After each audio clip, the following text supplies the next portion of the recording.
Neon Genesis Evangelion is one of the most popular and influential anime series ever made. The only one that's possibly more influential on a storytelling standpoint, probably the original Mobile Suit Gundam series. And I'm not a big fan.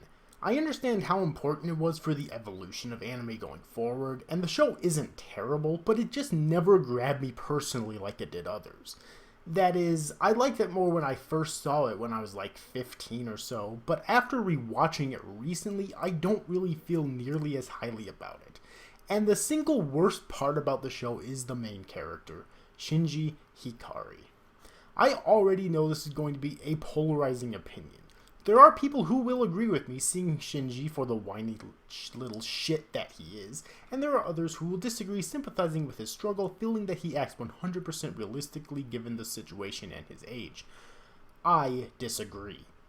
Shinji Hikari is one of the worst written characters that I have ever seen in anime, and I am going to explain why in this video, as well as compare him to a character that came out not long or afterwards, whom is similar to him but is infinitely better. First, the positives. Yes, there are positives. Shinji was an interesting character.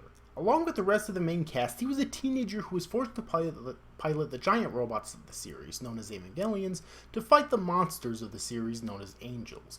The bulk of the series follows the cast's mental deterioration in this hellish world, and every character is written with complexity and nuance.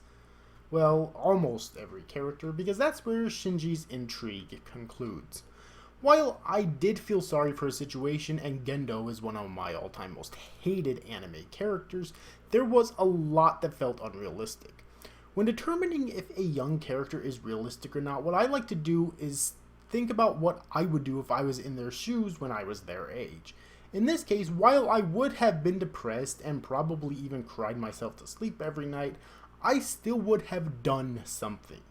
My problem is that he's a pointless reactive character. You could remove him from the story and nothing would change. He does nothing to alter the direction of the plot. His existence has no value in the narrative.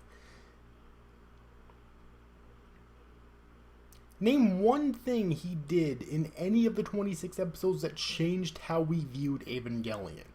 You can't do it because it doesn't exist, and that certainly can't be said for the other characters. A while back, Digibro made a video explaining how Asuka changed everything in episodes 6 and 7, which I'll link down below. I know Get in the Robot Shinji has been a meme on the internet for years, and while Shinji supporters hate this meme, I want to analyze it and explain why it's important. What 14-year-old kid would be given a giant robot and not want to pilot it? I know the Evangelions are dangerous to pilot because of the mental strain imposed on the user, but they don't know that before they use them the first time. If I was him, I would have jumped at the chance to pilot a giant fucking robot. For two reasons. First, I would have been 4 fucking teen years old, and it's a giant fucking robot. And second, I would use it to cope with my depression by blowing shit up, letting out my inner rage. It would calm me down much easier than bitching at my father. And that's another issue. What is with all of the complaining and whining? Did Shinji really think that bitching about what Gendo wants him to do would change things? It's pointless and makes him unrelatable and unlikable. That being said, I could tolerate his complaining if the other problems with his character didn't exist. I'd be annoyed, but if he did anything of significance or had any likable aspects, then I could ignore it, but he doesn't.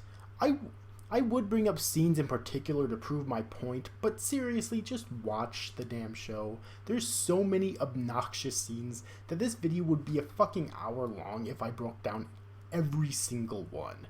Although I do recall a scene early on when he's whining to his father, which is just a taste of the annoyance that we'll be getting. My point of comparison is going to be the character Shuzo Matsutani from the anime series Now and Then Here and There. I already compared him to Kirito from Sword Art Online and Subaru from ReZero in my previous video, but Shuzo is also similar to Shinji. He's a child, in his case 12, who's been put through intense suffering and turmoil in his respective show. Like I keep saying though, it's how he deals with it that makes him a compelling character. He doesn't just whine about his shitty life, he takes action to attempt to improve his situation. He was forced to be a child soldier who's experienced the horrors of war. He's beaten bloody when imprisoned, and nothing ever goes his way. Despite this, he trudges forward and does minimal complaining, and even when he does, his complaints are always logical, such as bitching out one of the adults who's eager to go to war with the tyrannical empire. And need I remind you that he's 2 years younger than Shinji. Another thing that would have improved Shinji is if he got character development. That's where more disappointment sets in. While I don't believe evolution is always necessary in characters, when a character is this ear-bleedingly abhorrent, seeing growth in his personality would have been a good thing, but we got nothing.